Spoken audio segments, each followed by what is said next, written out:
నమస్తే. నేను మీ జర్నలిస్ట్ రవిచంద్ర.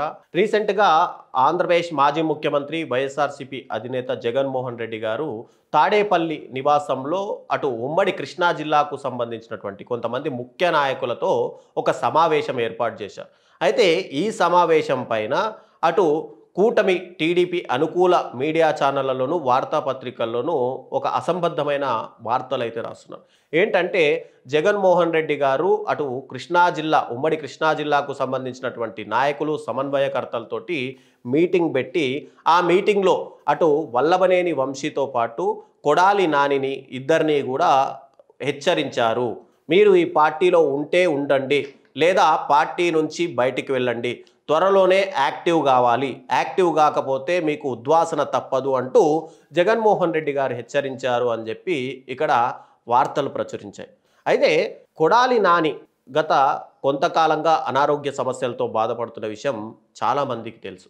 ఆయన హార్ట్ ఆపరేషన్ చేసుకొని అనారోగ్యంతో ఉండి ఇప్పుడిప్పుడే మెల్లగా అటు ప్రజల్లోకి వస్తూ యాక్టివ్ అవుతున్నారు. ఇక వల్లభనేని వంశీ గురించి చెప్పాలంటే ఆయన జైలుకు వెళ్ళొచ్చిన తర్వాత ఆయన అనారోగ్యం కూడా పూర్తిగా దెబ్బతింది. ఆయన కూడా ఇప్పుడిప్పుడే యాక్టివ్ అవుతూ ప్రజల్లోకి వస్తున్న పరిస్థితి. కానీ వీళ్ళిద్దరిపైన అటు జగన్మోహన్ రెడ్డి గారు పూర్తిగా హెచ్చరించారు అని చెప్పి రాస్తున్నారు. అంటే ఆయనతో అనుబంధం ఉన్న వ్యక్తులు ఖచ్చితంగా చెప్పేది ఏంటంటే జగన్మోహన్ రెడ్డి గారు ఎవరిని హెచ్చరించరు. చాలా సున్నితంగా ఆయన చెప్పదలుచుకున్నది చెప్తారు. ఒకవేళ వీళ్ళిద్దరూ యాక్టివ్‌గా లేరు అన్న విషయంలో వాళ్ళిద్దరి అనారోగ్య సమస్యలు ముఖ్య కారణం. కాబట్టి మీరు త్వరలోనే యాక్టివ్ కమ్మని చెప్పే పరిస్థితి ఉంటుంది గానీ, మీ అనారోగ్యం ఉన్నా గూడా మీరు బయటికెళ్ళండి, ప్రజలతోటి కలవండి, వైసీపీ ఇచ్చినటువంటి కార్యక్రమాల్లో చురుకుగా పాల్గొనండి, లేదంటే మీకు ఉద్వాసన తప్పదు అని చెప్పి ఎవరైనా చెప్తారా? ఏ పార్టీ అయినా సరే ఖచ్చితంగా ఆయా నియోజకవర్గాల్లో క్యాడర్ గనక అసంతృప్తి ఉంటే, నియోజకవర్గాలకు సంబంధించిన సమన్వయకర్తల్ని గానీ, జిల్లా ఇన్ఛార్జులను గానీ పిలిచి అక్కడ త్వరలోనే యాక్టివ్ కావాలి. పలానా నియోజకవర్గంలో ఇబ్బందికర పరిస్థితులు ఉన్నాయి కాబట్టి వాటిని సరిచేసుకోండి. ఎవరైనా అసంతృప్తిగా ఉన్నటువంటి క్యాడర్ ఉంటే వాళ్ళని సంతృప్తికరమైన వాతావరణంలోకి తీసుకురండి అని ఖచ్చితంగా ఎవరైనా ఏ పార్టీ అయినా చెప్తుంది.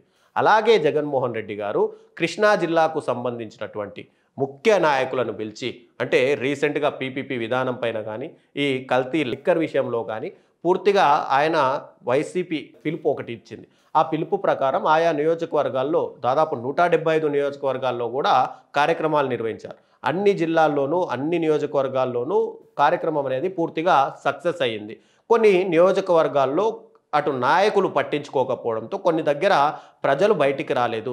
నాయకులే లేని దగ్గర కార్యకర్తలు బయటికి రావడం అనేది కొంతవరకు వ్యతిరేకత ఉంటుంది. కాబట్టి ఆయా నియోజకవర్గాలను పిలుచుకుని దాదాపుగా 20 నియోజకవర్గాల సమన్వయకర్తలతోటి జగన్మోహన్ రెడ్డి గారు మాట్లాడారు. ఆ 20 నియోజకవర్గాల సమన్వయకర్తల్లోనూ కొడాలి నాని గాని, వల్లభనేని వంశీ కూడా వాళ్ళిద్దరూ ఉన్నారు.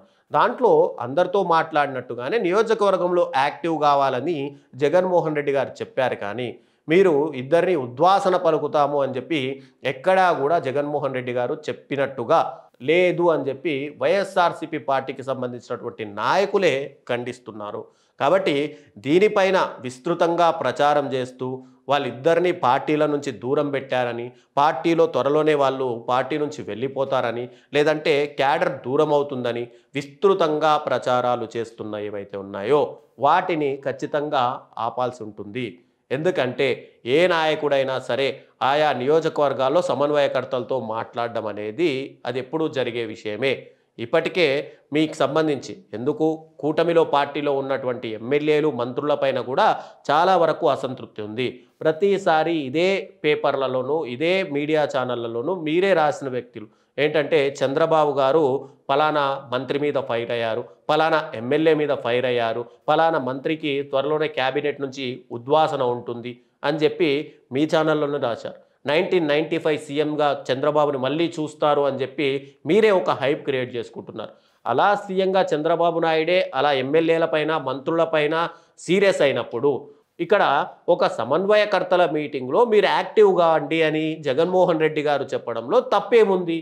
కాబట్టి ఇప్పటికైనా వీటిపైన ఏవైతే దుష్ప్రచారాలు జరుగుతున్నాయో ఆ దుష్ప్రచారాలన్నీ కూడా ఖచ్చితంగా మీరు తప్పులని అంటే ఏ నాయకుడైనా చేసేది నియోజకవర్గాల అభివృద్ధి కోసమే కాబట్టి దాని విధంగానే జగన్మోహన్ రెడ్డి గారు వెళ్తున్నారు కాబట్టి ఎక్కడైతే 175 నియోజకవర్గాల్లో కార్యక్రమాలు నిర్వహించకపోయినా క్యాడర్ యాక్టివ్గా లేకపోయినా నాయకులు ఓటమి తర్వాత పూర్తిగా నైరాశ్యంలోకి వెళ్ళిపోయినా వాళ్ళందరినీ కూడా పిలిచి యాక్టివ్ చేసే పనిలో భాగంగానే నియోజకవర్గాల సమన్వయకర్తల మీటింగ్ అనేది జరుగుతుంది. కాబట్టి ఇది ఖచ్చితంగా మీరు కూడా గుర్తుపెట్టుకోండి.